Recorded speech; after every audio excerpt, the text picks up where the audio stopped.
These are my favorite dish scrubbies, and they are so easy to crochet up.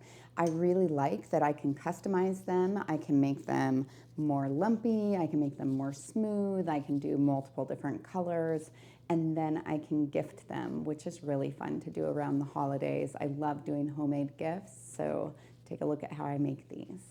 There's a couple of different ways to do the dish scrubbies. This one is my favorite. It's double-sided and then stitched together with a crab stitch.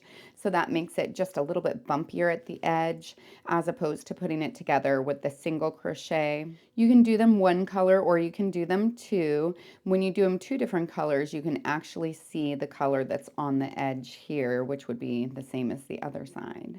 I'm using Yarn Bee's Scrubby yarn today, but one of the things that you can do, which is a little bit more abrasive, is you can actually use some of this gauze and you can hold it together as a yarn and crochet it too. So you have some options. To begin with, I create a magic ring or a magic circle. I really like the magic circle because it's adjustable and it makes it so that you can get it really tight there. And then I'll stretch out my loop until it's about 1.5 inches long and turn it towards me 3 times. And that makes it about the same thickness as the yarn itself.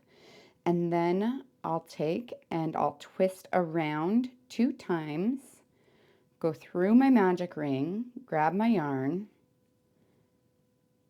and then essentially do a triple or a treble crochet. They're the same thing.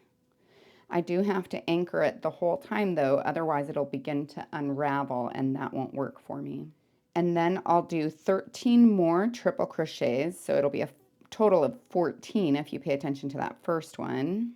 And the triple crochet, of course, you just twist around twice, go through the magic ring, pull it through, and then pull through once, twice, 3 times.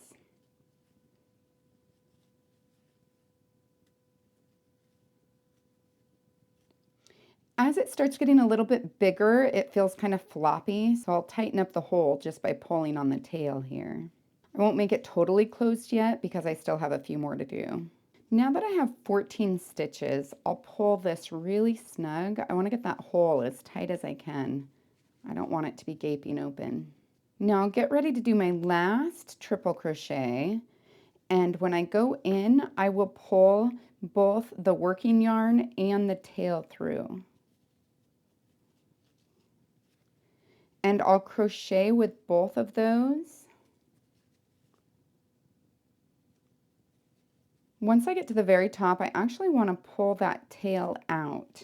I don't want it to be incorporated in or it will be a little bit bulky. As you can see, it is a little bit bulkier piece, but it should be okay. Now I'll go over to my first stitch and I'll create a slip stitch and a chain. I want that tail towards the back so that I can trap it in as I crochet the rest of this round. At this point, I'll stretch up my loop to about 3/4 of an inch and twist it towards me twice, and then I'll go around it once. So I've got the very end, which I'm anchoring, and then I have the one spot that I went around it, and then I'll go in that same stitch that I just went in, and I'll yarn over and bring it through, and I'll make sure that I'm trapping the tail in there, and then I'll pull it through all 3 of those loops. So that creates a little pseudo half double crochet. And then I'll yarn over and bring it through and do another half double crochet in that same stitch. And I'll continue to encase this tail the whole time. I want to do 2 half double crochets in the top of each of those triple crochets.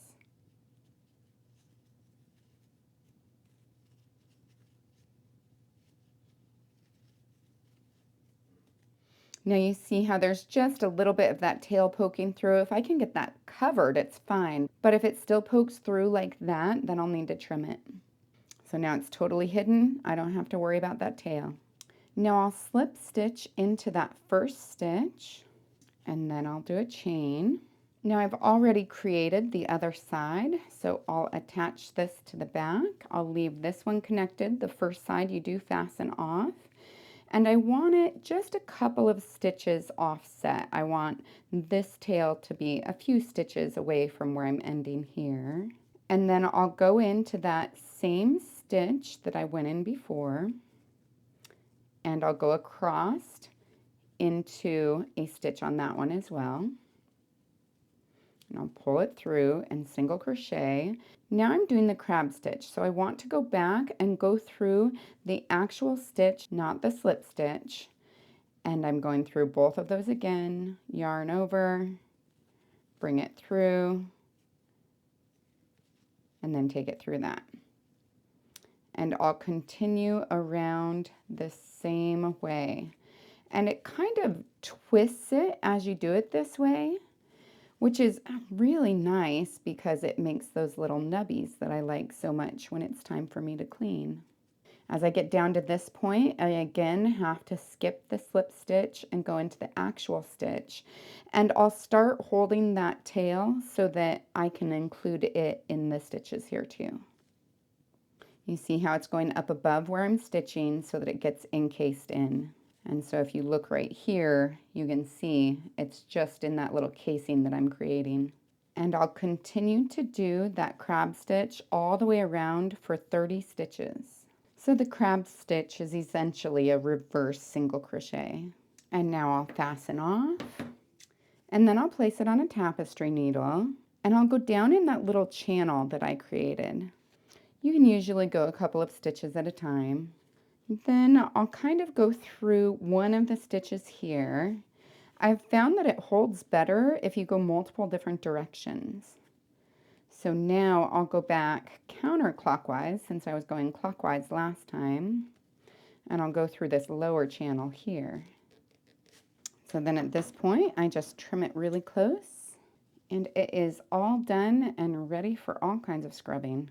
So as you can see, they really don't take that long to make, and I absolutely love how customizable it is. Anytime you make something on your own, you not only get exactly what you want, but you get that satisfaction of knowing that you've created something. You're not just a consumer, you're a producer.